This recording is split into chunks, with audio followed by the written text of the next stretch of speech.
Hey, so it's recording, just so you know. Okay. So who would have thought that we'd be on a video recording before we're on an audio recording together?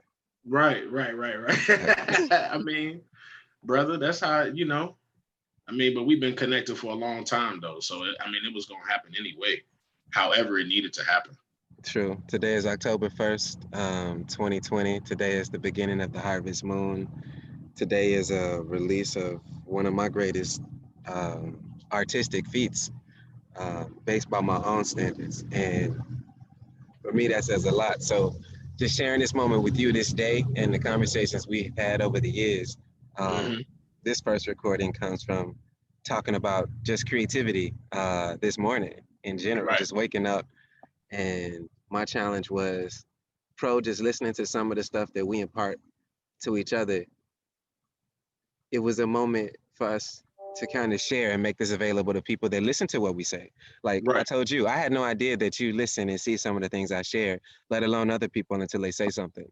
And I value my time, I value words and the power of spells. And so I don't engage with people one on one or in groups the way I can because I'm reluctant to even give them I don't think they take it in fully. I think I'm just talking at people and they're just talking at me. So this is a conversation where you and I talk to each other, with each other, Hmm. and people can listen and join in. So good to see you, man. Like I just said before it started rolling, this is the first time I think we talked twice in 96 hours and like Right. in It's like two usually years. we might message back and forth. We'll talk once and it'll be for a couple of hours, and then I might Yeah. not be able to get at you for the next couple of months. And yeah, Yeah. man, a lot of that within my own self too is just becoming self-aware of my own time and not Hmm. giving. I've had a habit over the years, heck, since you've known me, to relinquish my time to people who haven't earned it. You know what I mean? And then I have to go back and I have to I be reevaluating time that I've wasted. And I aim to not waste any more time as I have in the past. You know what I mean? So I try to make every move a strategic move and planned out and well thought out and just try to execute it to the best of my ability, man. Truth. But I don't waste nobody's time either, man, because I don't like mine wasted. Yeah, in the flow. And it's funny you say that because this wasn't we had no schedule of notes to talk about. But Right. speaking about time and the value of that, I told you recently that I went through a process that I challenge anyone who loves themselves, who thinks they have discipline, um, who is affected by the world, wants to change the world. I went through a process this past week where it kind of reconnected you and I because you Yeah. got a call from someone who cared about me, who was concerned, and not knowing where I was or what happened. But on this side of it, I'm appreciative of just us being able to speak. And you imparted something on me that I didn't know anyone's ever voiced to me. Um, I go through some of my homies that are no longer here, where I missed the moment to have this conversation with them. So that conversation, when you stated, Christiana, I've learned not to look at your face, your eyes, or to respond to your body language. I listen to your words because if I go on that other route, I'll get lost and turned around and I have to second guess and question what really happened. But if I Mhm. just listen to your words, brother, I thank you and I appreciate you for what we have exchanged. And I was like, dude, you're the first person to say that. Because I say that to people. I'm like, Right. hey, don't look at my eyes. Don't look at my body language. Listen to the words I'm saying, because that's where the most emphasis is on that vibration that I'm resonating. Do you realize your voice is the only thing that resonates outside of you? That's the only Hmm. thing that registers fully outside of your body. It's created here. Everything else is made inside. Your heartbeat, your hunger, your thoughts. Everything else happens inside. But this projection of voice and sound has to come out, man. So yeah, Right. I value you for always being a good listener and not taking offense to things that may be bluntly honest, but not directed to hurt, harm, to intimidate, to make you seem inferior. I I, struggle with I had that from I had people. issues with that. I had issues with that. There were times where I thought, or I know I felt what's the right word? Where I felt like, I don't want to say disrespect is not the right word. That's not the right word, because I never felt disrespected. But I always like, oh, like you said, right. The brutal truth or honesty in the truth, sometimes normally what I've come to find out in my own little self journey and therapy and things like that is that we tend to look outside ourselves to point blame when really when you want to research what the main issue probably is probably within yourself. So Mm. things that you might have said to me that might have actually not might have that were the truth, I just didn't receive them well because even though I knew that truth, I didn't expect you to see it. So, it's like I have a flaw, you have a flaw internally, and you know that flaw, but it feels different when somebody else outside of you points that flaw out, and you know that you've been trying to kind of really keep it to yourself because you recognize that it's a flaw. So I just Mm. stopped looking. Yeah. I stopped looking outside of myself to point blame in places where it was really ultimately me and the decisions that I made in my life, whether that be the people that were around me, or music that I put out, or who I chose to work with at the time. But the one thing that I learned the most was when if you talk to me and I used to pick up on your body language, and let's say I used your body language more than your words, I'm We kind probably of gonna fight. We probably gonna fight. man, and Yeah. in a sense, am I trying to manipulate what I think that I see because I'm looking at your body language and I'm not listening to what you're saying? You know what I'm saying? And it's kind of like I would feel like, damn, am I doing myself a disservice because we human, we make mistakes, we got flaws and things like that, and I misjudge your body language because I'm more focused on looking than I am listening. And then it's like, okay, well, that's an issue with me. That don't have nothing to do with him. Because, brother, I have plenty of people that have told me that, I've said some very honest things to them musically or whatever. Whereas I've looked back like, oh, I didn't think that was any, bad or whatever that made them feel a certain kind of way. And then I had to take a step back and was like, oh, well, yeah, they just didn't, they didn't receive it the way that I intended it for it to come out.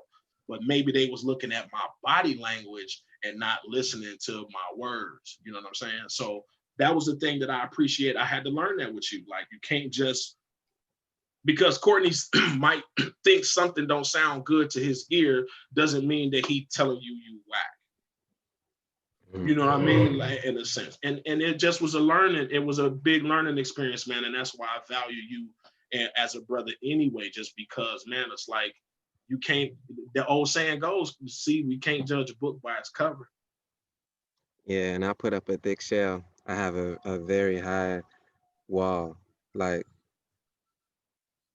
okay, so with you, we were talking about music, Mm-hmm. and something that honestly I tell people that you were the one that kind of told me to like start putting my poetry or these words I would say to you to music. I Uh, remember. you were the one that introduced me to Beto Rocks, who actually recorded my first track on that No ID song with K Fox.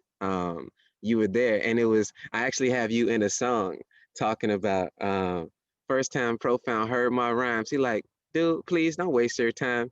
Beto Rocks gave me the track, and at the time I had a No ID track fine. Um, K Fox singing like a angelic siren. Um, it was because what you said to me, and this is, I realized after watching the Michael Jordan documentary how similar we are in our competitiveness. I am not really competing against anybody but myself. And when I realize people don't want to play certain things or engage with me, I tell them, I'm not playing against you guys. I'm really not playing the game. I'm playing against myself. So when you said something to me that one day, what you said honestly years ago, you said, dude, you got it, but you got to put the work in. And I took it a whole different way. I took it Mm-hmm. like, man, Pro just took a shot at me like this ain't good enough. I need to pick it up. And so I kept that because for me, you were a dope MC. I remember the MTV battle. I remember Mike Love. I remember WGCI and just how you were popping up. I remember Puffy coming up with the remix to a certain song after he came and heard what you did to it. Mm-hmm. I remember so many of these things. So I held you in a light as a hip hop MC. And we're gonna get on that to even how this conversation came to be because we took on music Right. differently. And so I it was you, it's this guy Blue who I did some music with where I sent him this what I thought was a dope ass like verse.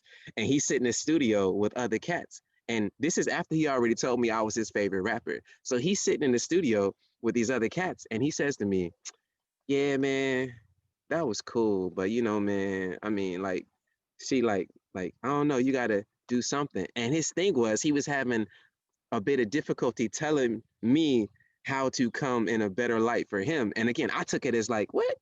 Did he just say what I said wasn't hot?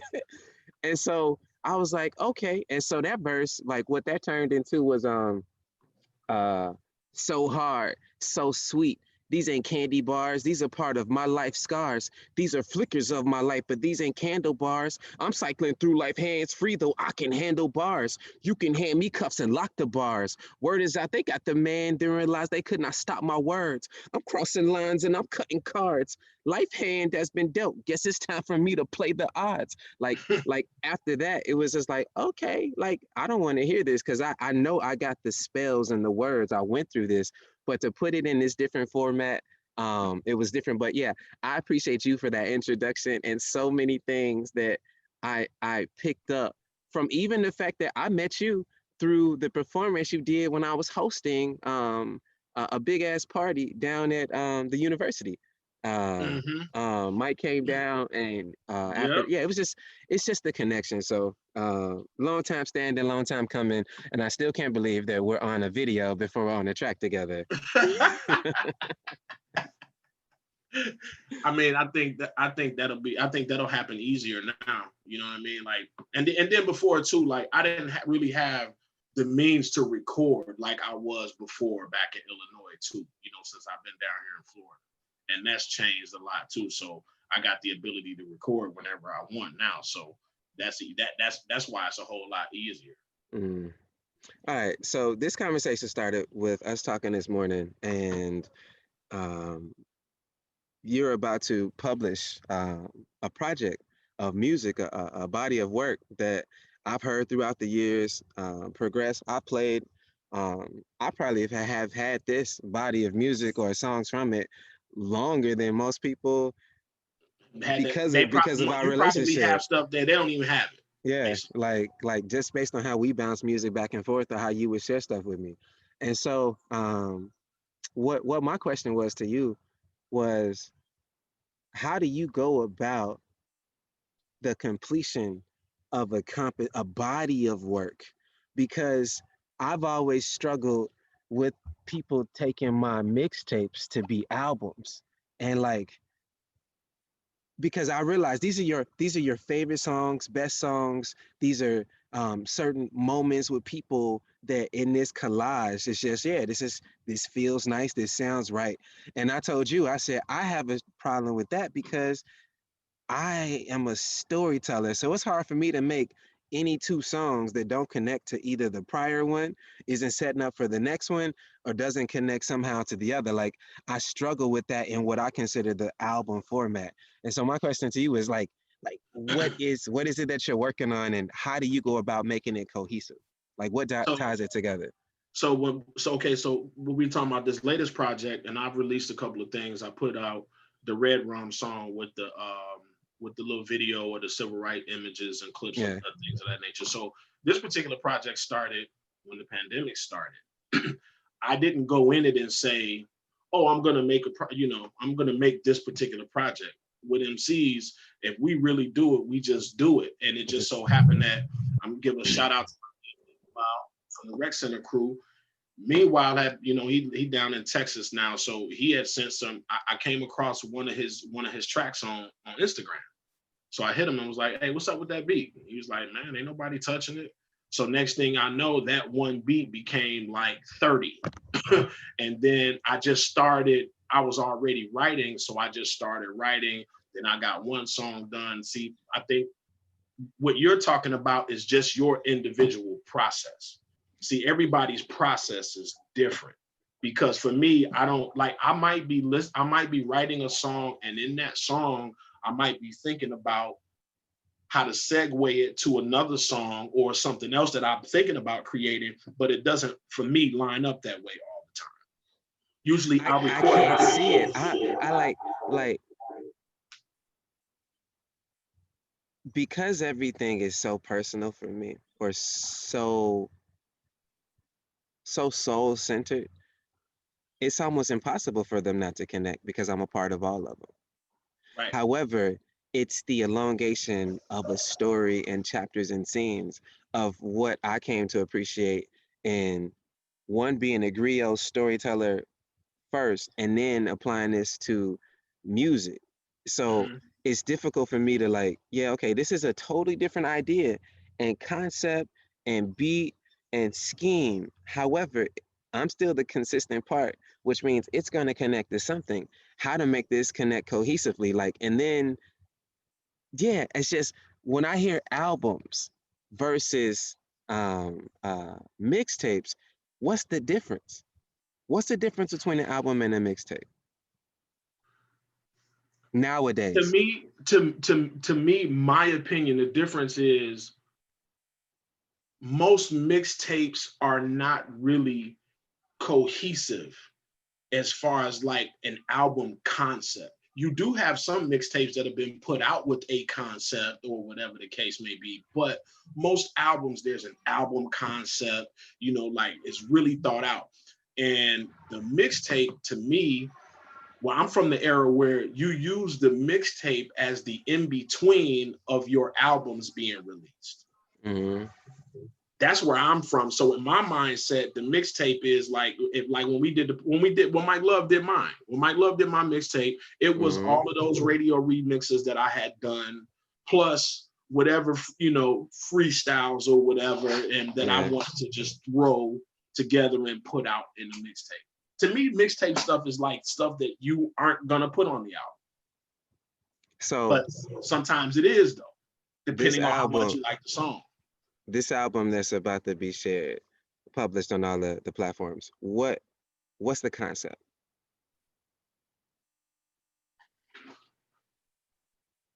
The Because I'm gonna tell concept you, go for it. the concept of this particular project is the day and times of where we are and how they have not changed from the day and times of, let's say, the civil rights movement.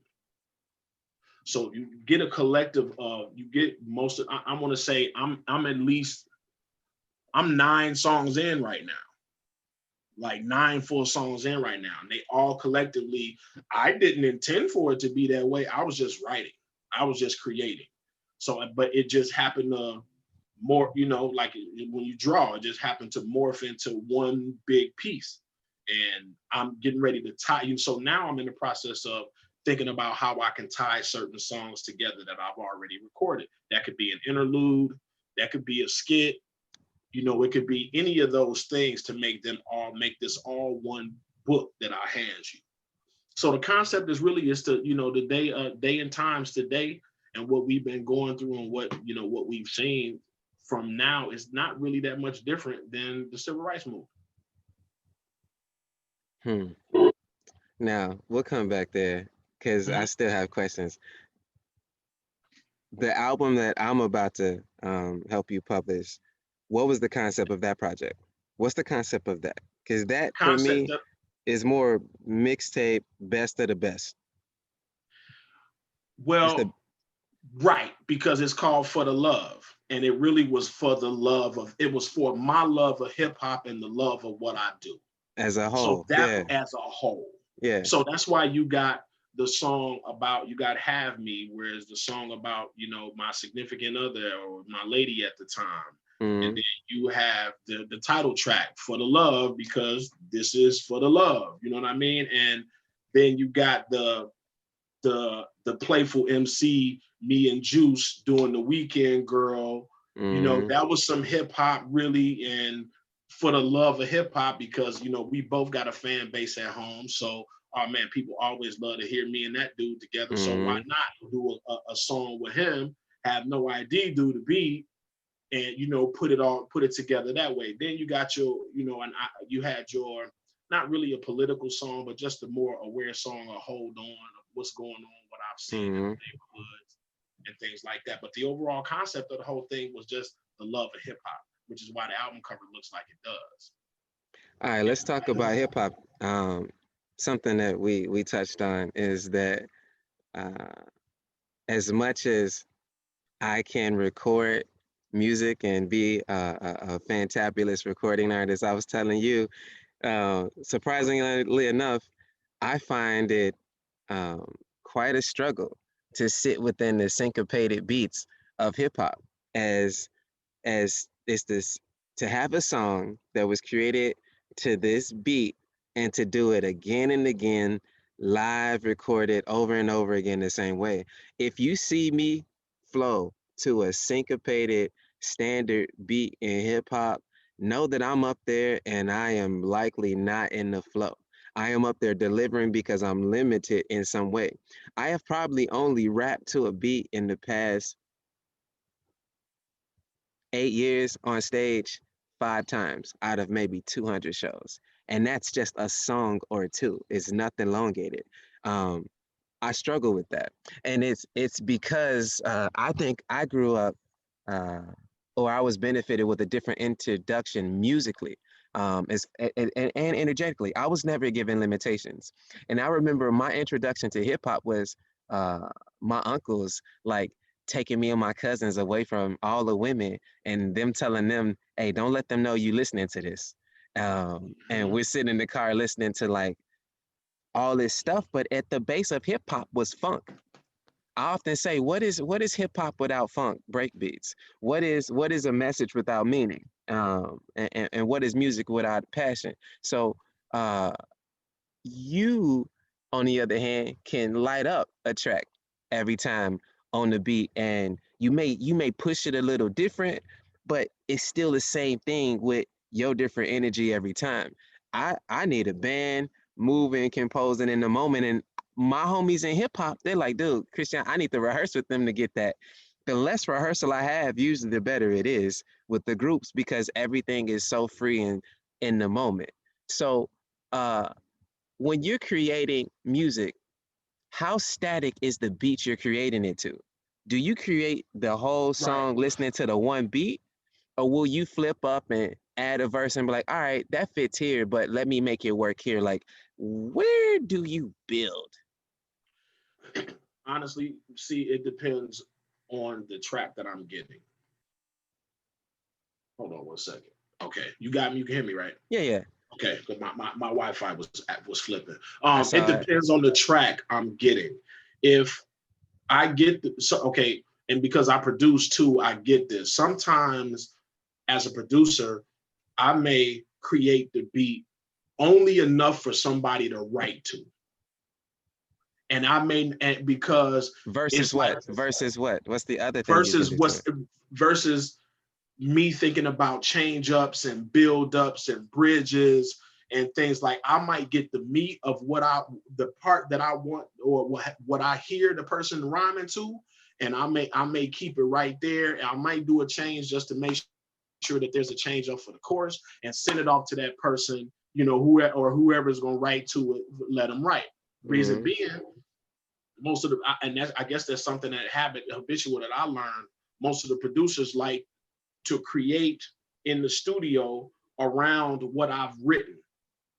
You know what I mean? So it's a battle because I like to write around what I hear. So if I don't hear that change up and I don't hear it in the studio, that change up might have made me change my voice variation and my octaves and all of that. But if I don't hear that in the beat when I'm writing it, then I'm not writing it that way. So if I go in the studio and then next thing you know, somebody comes and let's say they build a bridge in the track where it wasn't there and I'm rhyming over that, I would want I probably would want to go back in the booth and re-spit it. So when I get to that change up part, that I change my voice up too. So so it all sounds like it's supposed to sound. So what you're validating in this statement is something that I valued that didn't last too long in the creation of hip hop music. I value the hip hop relationship between the DJ and the MC and the producer and the rapper. Because what you're saying is that as much as you respect what they do, the producers tend to respect what you do. And so there's this yin and yang of creation. And for Yep. me, I've always had that in my music creation process. One, it started with myself, teaching myself, producing all my first things so that I knew what I wanted when I went with someone. Even though they have mastered certain things, I knew what I was asking for. Before I moved into a relationship of music with this guy Blue, I knew what I wanted. Like he wanted me to do music before I wanted to do it, um, or before I was ready for myself. But I understood the enthusiasm based on my pen. And Mhm. then I was asked to not share it until he got famous or popular or wealthy, at a moment when I was ready to start sharing. So we had this weird thing, but what we had above and beyond was this beautiful uh, process of information and knowledge that went into music. He was the one Right. that took on and studied 432 hertz with me. We produced the first hip hop album at 432 hertz on vinyl on the planet. We did that. It's called Money Can't Kill Music. And there's a hip hop version, and then there's a live instrumentation version of which you heard, is being released today. There's a song from that called Okay. There's something coming up later called Press Repeat. But um, our relationship outside of music allowed us to have communication within the lines of music that made that piece of art and what was coming better. Now, flip Mhm. that to my homie now, who I work with, who is my heart, is Labros.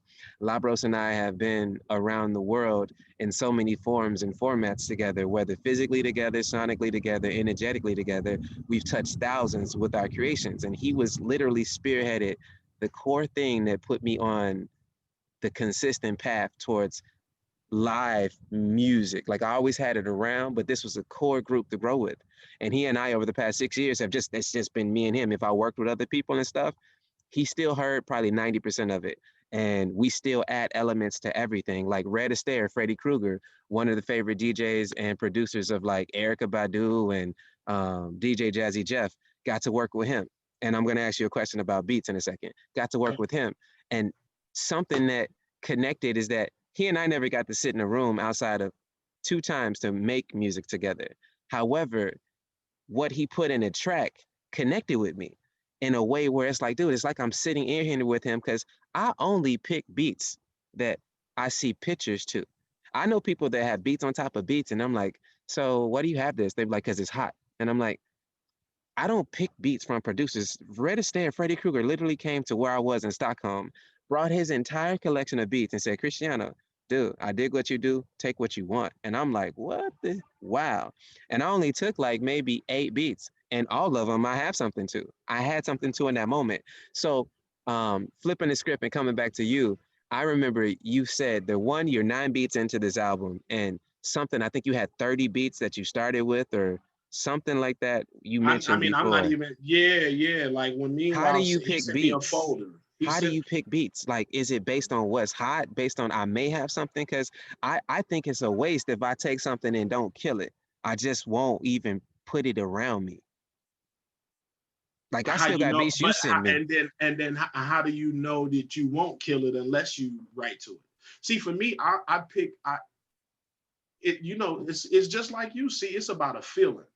When I listen to it, and when I listen to these tracks, matter of fact, that's how it started. I was on his Instagram. I heard a beat. It grabbed me, and I was like, "Hey, what's up with that track?"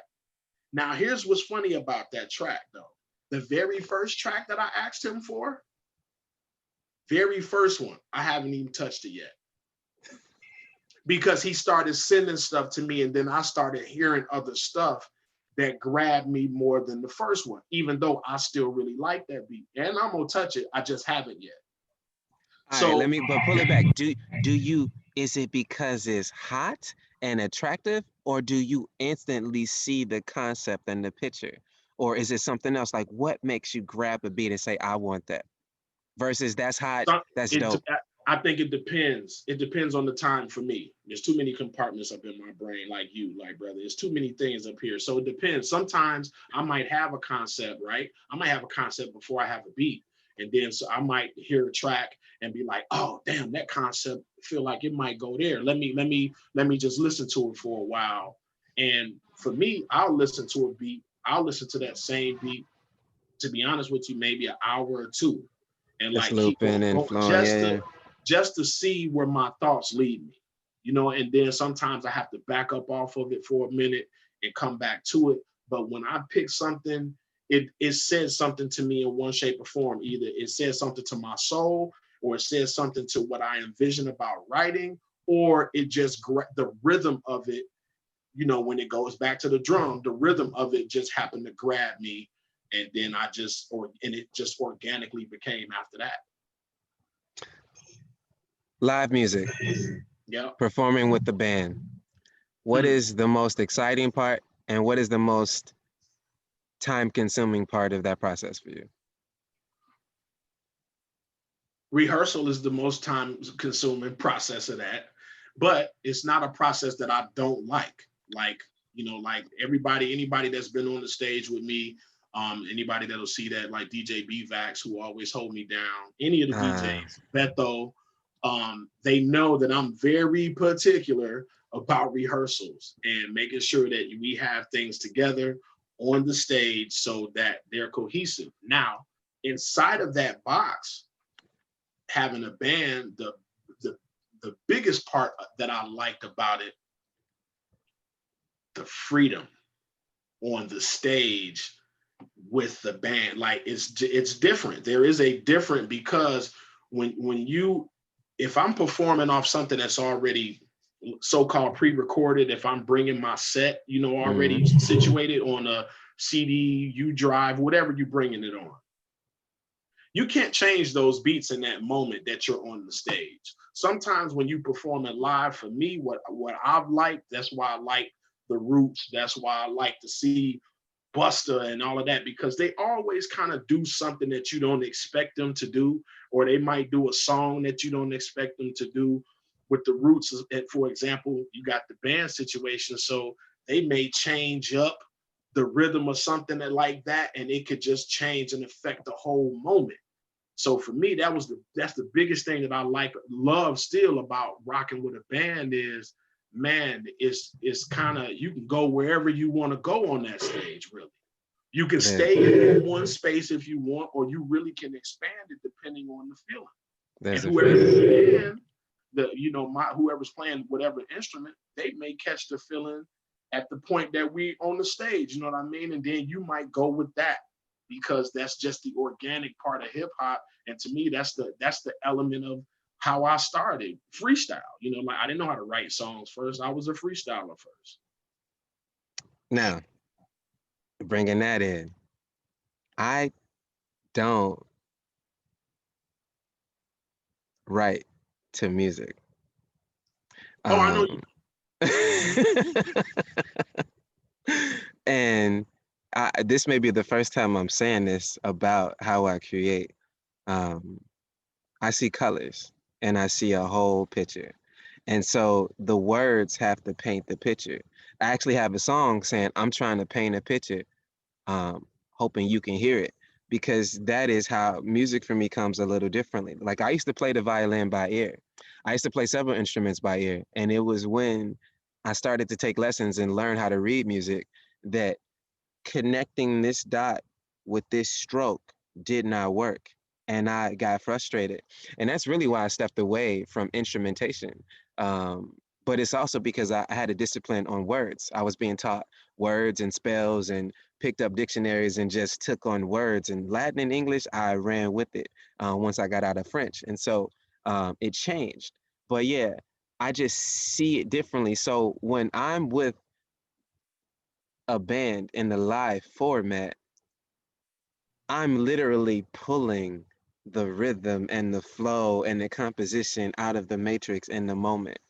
and that is the need to be so connected with those people on stage with you, because it's not as about as much rehearsal with me as it is I need them to be confident that if I say let's go, they're Hmm. ready to go and they're not questioning what does he mean, how do I Yep, do this. My thing is, exactly. and people in my band know they hate when I say this initially, I'm saying, hey, when it's time, I don't care what you have to do, make sure you get there. And they used to be like, Christian, what does that mean? You telling me, hey, just know that when it's time to get to that one, get there. Hmm. Hmm. Hmm. But let me throw out something real quick on two things. Brian, BVAX, you better Hmm. add me to your playlist because one, this dude makes good music. Two, we know the same people. Three, he doesn't remember me, which doesn't mean anything, but I make great music and you make great mixes. There's no reason that my music should not be in your mix. Same thing for Mike Love. I know you never knew me to make music. I literally picked all the music on the mixtape that got you the award with MTV based on you giving me access to the library that you have from working at the radio station. That was a tag team. I make music better than anything that we were sifting through, I was sifting through. So this is a direct call. You ain't never seen me talk to nobody like this. You two motherfuckers. Add me to your playlist ASAP. Mike Love and B-Vax, you hear that, I would man? say I would say the Diz because that's who I met first. You But and me that's a both. yeah, that's who I met first. It just it that just went a different way. But yeah, in fact, Yeah, it he gave did. me Matter of his fact, you know what? Right. I think that's how I initially got your phone number first was from Diz. true. It was. And then you and I had got close, and then me and Mike got close, and then yeah, man, it's It all just around it organic. all Yep, spiraled in. Yeah, yep. yeah, yeah. Yeah, so Mike Love and BVAX. Yeah, and BVAX will definitely put you on. He mix all the time. Okay. He didn't put songs of mine on there that wasn't mixed. And I'd be like, Vac, he just Why really would you do liked that? it. Like, man, I'm putting it on. I'm like, man, it ain't even mixed yet. He's like, nah, man, I gotta have it like this. It's dope. Okay, so talking about that, so right now I have the largest collection of modern 432 hertz music, next to or outside of this guy Sophia something. Um, I would be willing to put that up, and I just started sharing my music on a different platform because the unmixed stuff, the rehearsals, the melodies, the riffs, the things that are groundbreaking towards growth in other productions usually aren't shared or well received in certain formats. And so my thing is when I played these rehearsals in people's restaurants, um, more people came off the beach just to hear the music. They left the beach to hear the music and have drinks. And they said this to the people. And so I'm like, how do I share this my way without it losing its connection to me and the rawness and purity. And so I started this Patreon site where you can get access to my private collection of rehearsals, unmixed, unreleased things where now I'm okay sharing it because I know it ain't a million people getting it. I know that you know what you have. And I know that it's going to the right individuals that are like, hey, this is some really rare stuff. Like I was talking to someone yesterday and we were laughing at the fact that he said, Cristiano, the way you do stuff is so cool because you're actually helping people have unique playlists again. If you come get stuff from me and play it, that means that you have access to stuff that people don't have access to. Right now, 99% of the world has access to the same popular streaming music. So if I want your playlist, I can literally just go get on this platform and hear your playlist because it's all accessible. We used to value the DJs not only because they broke record and artists, but because they went and dug through the crates and found stuff that no one had. And so Yep. their list was totally different. There's no DJ that has a totally different list anymore. It's the same stuff or maybe a different remix or they may blend it differently, but and they're not breaking artists anymore. I'm a motherfucker that can break the world right now. And I've been sitting, not waiting, just realizing what I have and when someone sees it. And it just started to happen. Like the amount of attention that has come in the past 4 months for my music, and what it can do is insane. But the DJ, it hurts to see what the DJ has become. Right now, the DJ has been pushed so far down that they're just hoping to get a place to go spin because there are so many mixtapes and USBs that can play a mix. And DJs, they stop playing to make the moment and trying to make what you liked and enjoyed. So they just start playing the same popular music and they lost the art. I used to love sitting next to Mike Love when we were going to these ratchet ass clubs, and all these people would come through making requests, and he'd be like, "I hear you, but I'm gonna play what's hot and what's right. I'm not gonna play what you requesting because you may be the only motherfucker dancing at that time." Like, Right.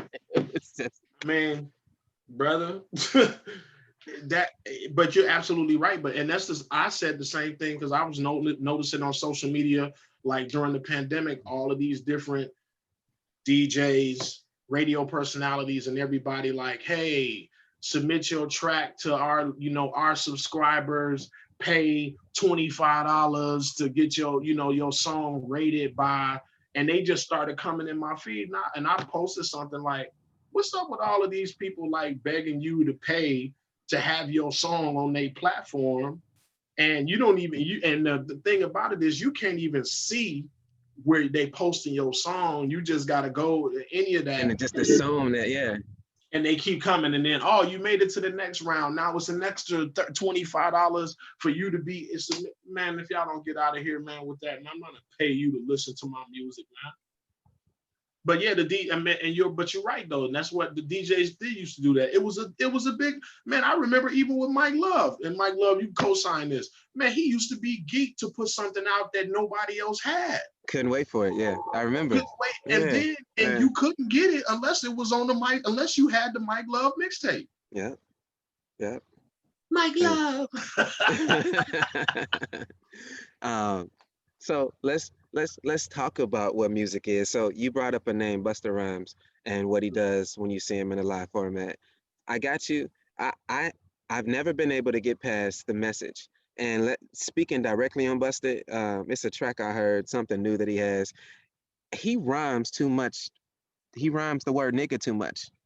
Um, I don't, I don't get the intrigue in that. I just don't get how he's still doing that 20 years later, the same stuff. Like, yeah, like certain words, and certain sequences. And I'll tell you this, and I'll throw this out because this goes for you. And this is if I wanted to take a shot at every MC around the world and say, hey, let's go for it.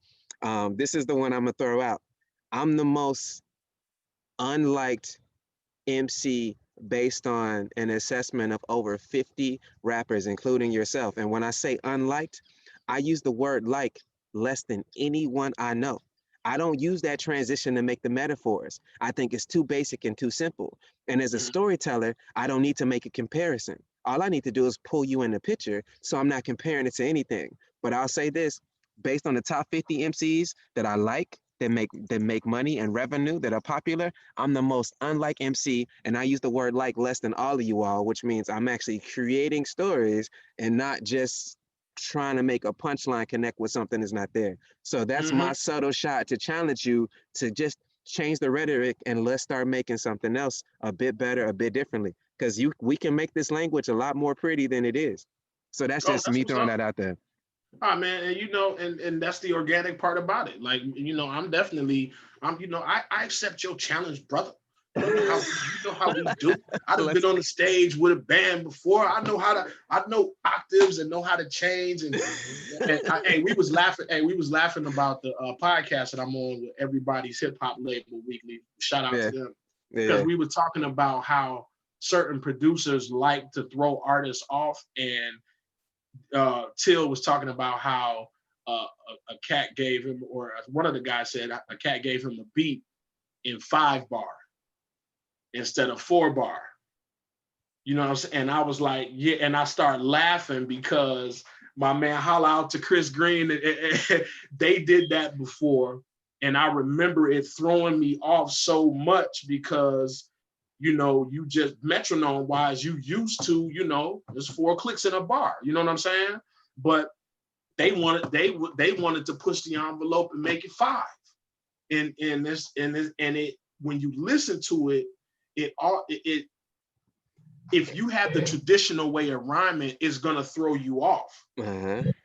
And I remember, like, and when we was talking about it that a couple, I think it was last week, I was telling the brother that was on the show, Advance, I was like, yeah, I was like, and they played the song.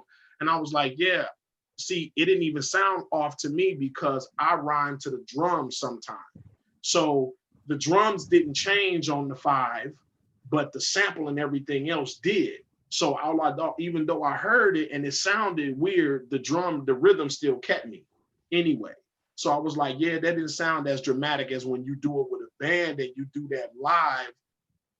You know, it's a way that you have to be, you and that band got to be one for you to be able to pull that off All right, now you're coming back into my realm of what I like. I am not a hip hop artist. I'm not a rapper. Um, if I had to take a title, I used to say storyteller, but at bare minimum, I am an artist. Like artists call me artist. Like it's weird when I accept it now. Again, after coming through this process that I just came out of, there are things that I wouldn't accept. Titles, statements that just me being object to labels and check marks. I'd be like, no, I won't say that. But now I will say I'm an artist in the purest form. Um, and so when I hear you talk about the 4/4, that syncopation is actually a military rhythm. It helps you march in sync. And when I was in Paris back in 2012, I met a guy named Bob Roseman, who was he was notated as the world's top slide guitarist and one of the top musicians in the world at that time. And I went to his concert. I saw him play about 12 different amazing string instruments that were anywhere from 2 to 105 years old. Amazing, brilliant. He walked through education and history. I went up to him after his show. I gave him a link to check out, which was to my song Born. He apparently went home that night and listened to it and says, hey man, I would like to meet you. I want you to come before my next show and let's sit down and talk because I've never heard anyone use words the way you use them. And so when we were talking, he was like, I would like to change the world of music with you because I think you can do it. We need to get off the 4/4 rhythm and give people a less syncopated and more free flowing pattern. Let's hit them with the 6/8. Let's switch it up. And for me, being introduced to music and first initially just by throwing instruments in my hand, but then secondly with learning how to read it, um, I could see and adjust after I got past my frustrations years later to all these changes. Me playing with my percussionists around the world, whether it was in Kenya or Costa Rica, the 6/8 is so desirable, especially in Latin music, of what it does to the flow of things. I would challenge you if even if you and I, one, when we do music, our first track will be at 432 hertz, but to throw a change of pace at you and at us to dance differently, I welcome that because most people cannot do it. I live. Yeah, see for sure. people when we talk hip hop or talk rap or talk poetry, they cannot leave this box of where they think things hit. Talking to my guy Ark not too long ago, who produces for Disney and so many things now, he was like, "Whoa, Cristiano, what you're doing is what I always tell rappers or performers to do. It's like you you go in and out and pause, let the track breathe and come back. There is no like, can I Now, do it? I Yeah. do that during the show. I may not do that in a song. I Why do is that that? during my whole set. Why not on the track though? Because you break the Because track. my set time is limited. My set time is limited. So if I've mapped out that I'm doing these songs, and then two, you gotta think about it too. I ain't with a band. It's just me and maybe a DJ. If not that, so I gotta have everything I need on that flash drive or whatever because I don't, and let's say I only have 20 minutes. So if I have 20 minutes with a band, for me, it's gonna be that set is gonna look totally different than if I'm just up there myself and I just got my my instrumentals to my songs. I could do little things that I could set up on the flash drive itself, but it's not gonna happen as organically. My freestyle could happen organically, Mm. but the hurts around it is not the same, and people might be feeling that, but to make them all feel it where the music and everything goes there, yeah, that's limited when you don't have a band, you know what I'm saying, to pull that off right then in that live moment. Now let's go something that I think if people listen this far into this conversation, I think the hip hop heads will like this. Question for you. What is the value added to your music or your artistic creations from the art of freestyling?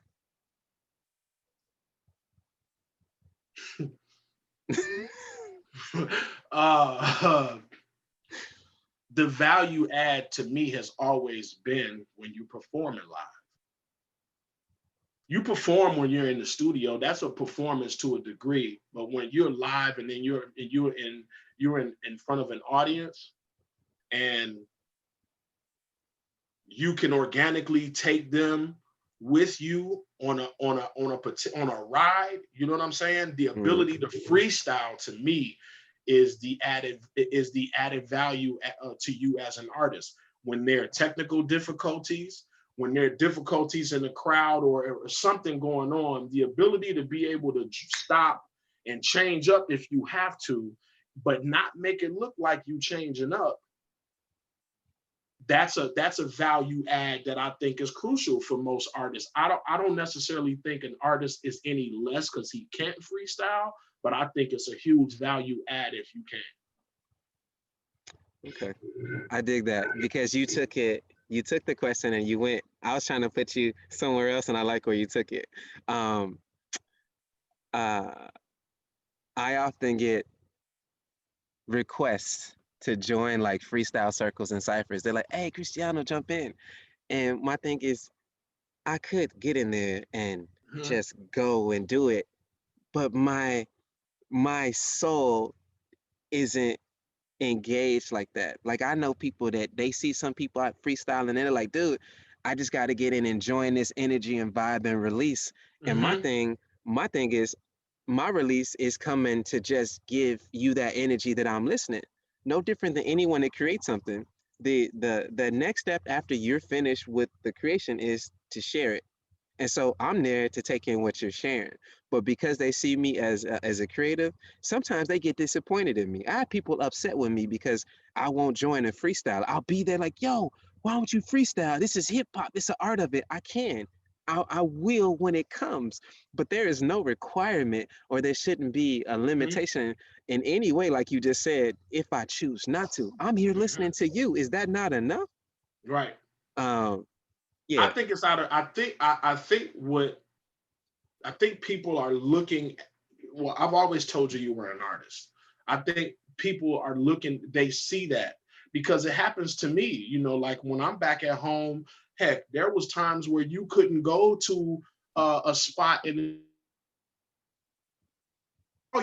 Oh man, we open up the mic. Here come Pro. Hey, Pro, come to the stage. And it's like, man, I just came to, I just walked to in. I just chill want to today. chill. Like, Yeah.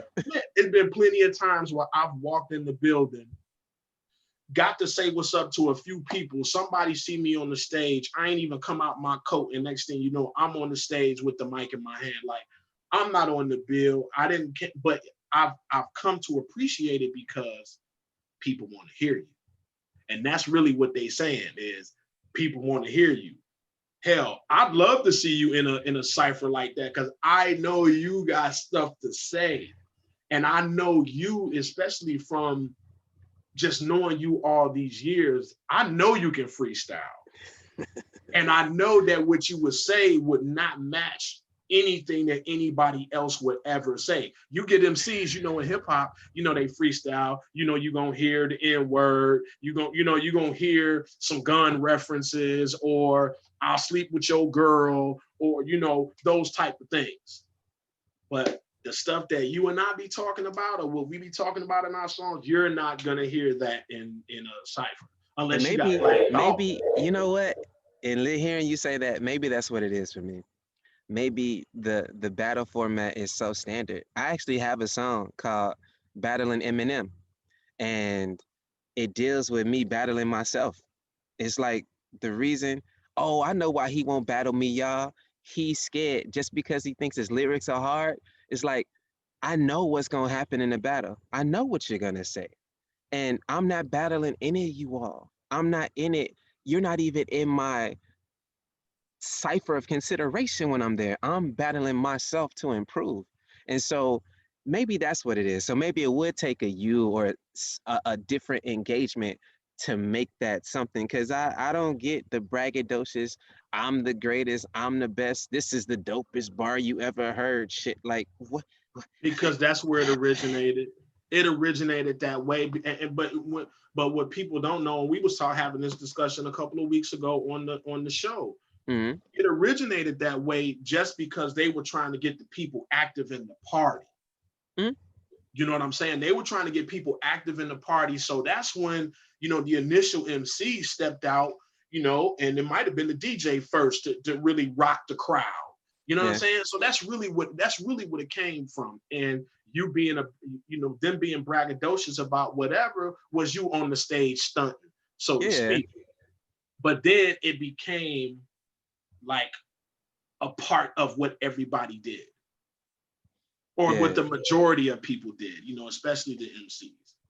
You never, hindsight is 2020. You never see where these things go. It's Right. kind of like Dame Dash apologizing for what him and Jay-Z contributed to this world of art and music. And yeah, like Dame said, I would never want to see my daughters having alcohol poured on them or being treated the way we treated women. And so I apologize looking at how much we contributed to this entire generation that's been misled towards greed, more, and just talking down on people for things they don't have. Living in shoes that they can't feel. Like Dame Dash apologizing for that was amazing in hindsight. Um, and so, yeah, bringing this around, I think that music right now has crossed so many genres of music were created by record stores to better sort where things went as recorded music grew, where you didn't have like 25 people making music. Now you got 2,500. So you can't put them in alphabetical order. Now you need to put them in, this is blues, this is rock, this is jazz, because it was easier to get there quicker like a library, but genres were created by the labels. Right now, what is a message without a meaning?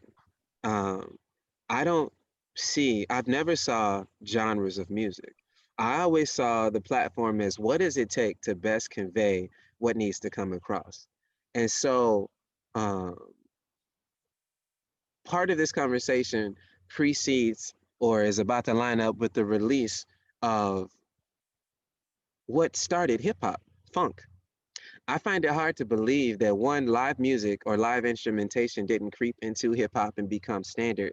Because if you start stealing all this live funk, eventually you gonna make it your own. But it didn't. It stayed computerized, and it actually went more computerized. If I look at the history of what hip hop was, I really thought it would have progressed to live music a lot quicker. I didn't think the roots would be an anomaly as long as they were.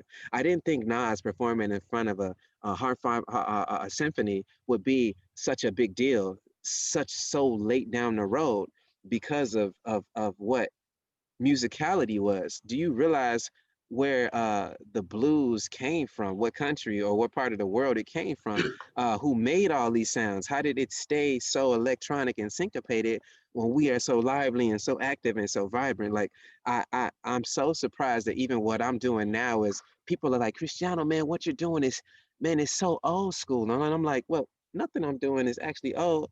All this is new music, new instrumentation, grooves and rhythms. What it is you don't hear the auto tune, you don't hear the computer, and you don't hear that thing that electronic kick or snare. I don't have any of those samples. I don't have samples. It's like Mhm. people are sampling our music. So when you say old, I think real. And so I just hope that we're getting to an age where musicality, the music, will push the message more so than the genres will keep boxing in the magic. I think Right. I think it's been boxed in, and we're losing a lot of creativity and meaningful messages in that. Um, but yeah, I'm gonna go back to Buster. I don't know. I'm not feeling the dude as it You got was. to think, I've been a Buster fan since 1990. You know what I And mean? I was a sophomore in high school. So Buster, my first take to Buster was through Tribe Called Quest. So totally different Buster. I'm not necessarily really speaking on Buster's content, because I'm talking about him as a His whole. Like he, contribution to you, yeah, yeah, to the art. Yeah. Like when I like Buster, and maybe it's because of the energy I see on the stage. Like he always looked like he having the best time of his life on the stage, man. I'm always, and every time I see him, I always get captivated by it. Yeah. Rakim, who's my favorite MC, you know, that's why I Yeah. rap. Yeah. I'm not, but I have to be honest. His stage I would presence. rather listen to him than to see him live. Yeah. When I see him live, it's like, okay, yeah, I seen the God live. When I see Buster, it's like, man, this cat I'm ready. He gonna jump off the stage today. Like, let's go. So, in his and you're right, because sometimes even with some of his faster rhymes, like if you listening to the words that he's connecting, like, yeah, it's to me, there a lot of those words I fill in words just to make it flip the way that it's supposed to be flipped. Yeah. Yeah. And that's twisted too. Um, but that is to build a style. And I get that. This is when we're talking about an age in music when even though we can take many things and critique them now and then, there was no other Buster Rhymes. There Right. was no, like, we can go through name after name. There was no other. I can't turn, if you turned on music for me right now and start playing stuff, I can't tell the difference because one, Yep. either I don't know what they're saying or the fact that autotune has standardized all of the non-singing, non-rapping to sound the same. So every voice sounds the same. T-Pain brought it in and made it huge and used it well because I can hear a T-Pain track and know it's him. But after that, they all start to sound the same. When I heard two artists arguing about, hey, you took my style, I'm like, wait, wait, whoa, whoa, whoa. You mean he stole your auto-tune settings? Because he definitely Yeah. didn't steal your style. He stole your auto-tune settings, your saturation, because what are you saying? He's talking about a purple Lamborghini that he's renting. You're talking about an orange Lamborghini that you got on lease, but y'all sound exactly the same. Exactly the same. Um, moving out so that we can wrap this up because I don't think this is the last conversation we're gonna have. No, man, we might have to turn this into something. If you see how organically it happened, we let's might be able to turn this into something weekly. let's talk. We could. Let's talk about. Let's close it off with. Right now, the world is going through something, and we can. Anybody can define it. Without words, we can all agree that it is something we share across the globe. Everywhere we're experiencing something together. For you, what is it? What are you doing? And what do you hope your art will achieve in its next phase of being shared? So I say it again, what's going on? What are you doing now as a part of it? And what will your art be in its next phase of creation? What's going on? You mean what's going on with me individually, or Both, just in the however world, you in want to my encompass world? it. Yeah. Let's take it piece by piece. Okay, well, what's going on with me in the world has been this has been a process. I want to say over the past 3 years, actually, for me, it's been a process, a real self awakening process for me and who I am and being comfortable with who I am and being unapologetic about who I am and what I like and things of that nature, especially when it comes to my music. um, the second part is what I got going on, right? Yeah. What I got going on is, Like, how are you coping with the changing environment? What are you yeah, doing right the now? music has really turned into be more therapy for me than I probably would have admitted years ago. Because Hmm. it seems like it's almost like that's where I go. So now it's like if something comes up, I get to pad out immediately. And then I'll sit in whatever feeling that I'm having and literally sit here in that feeling and process that. And I'll write not even like writing in rhythm. I'll just write whatever my thoughts are. And then, start piecing that together, like in creating a song or something like that might match whatever those feelings were that I was having. And this next phase of your releases. And the next phase of the releases really is to show the whole universe that I actually do have something to say. I actually do want y'all to listen to this music that I think is absolutely incredible. And I'm in a state now where I'm really, this might sound weird to the people that know me as an MC. I'm just now getting in a space where I can look and be like, yeah, he's dope. And I'm being, like MCs say that, but I'm saying that like I can really step outside of myself and listen and look at what I've done and what I'm doing right now and be like, yeah, that's pretty dope. Which I've never done that before, or felt that way before. And that's what it is. And it's like I feel like, yeah, no, the world, they gotta hear this. They gotta hear this. Why I did Red Rum. They gotta hear this. This is incredible. I didn't intend to write that. It just happened to come out of a feeling, and boom, there it was. Do you have any closing questions or comments before we finish? I got questions that will have to be saved for a later date. My comments though is, man, brother, I've watched you. I've known you for a long time. I've at least known you since 2001. I want to say 2000, Yeah. 2000 or something like that. Mm-hmm.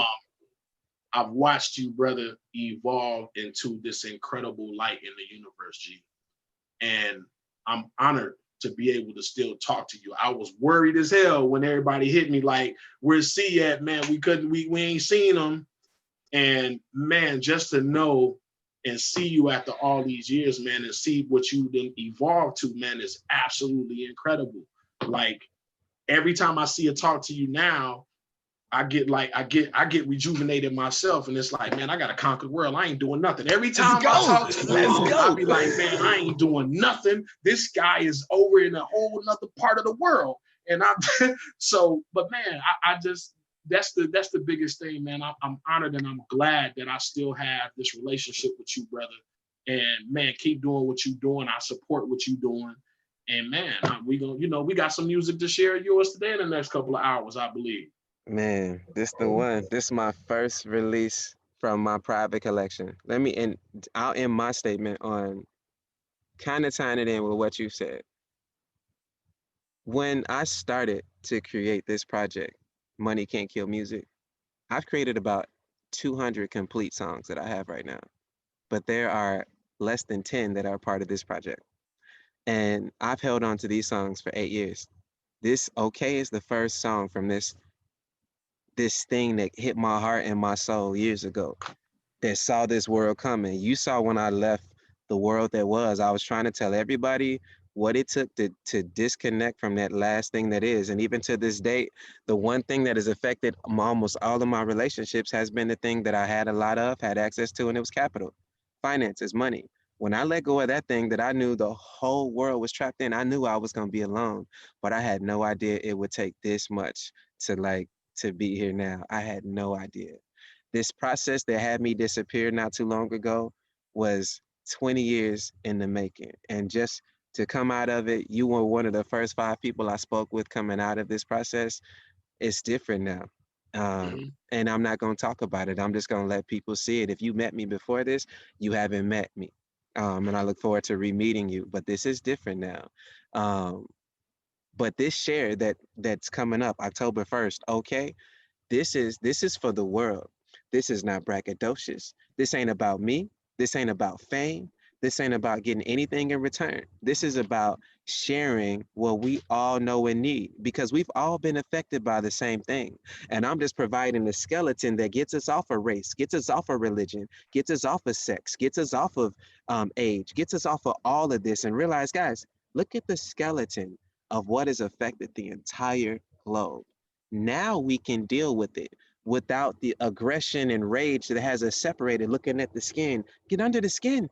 It's the same damn bone and skeletal structure. So this is my heart.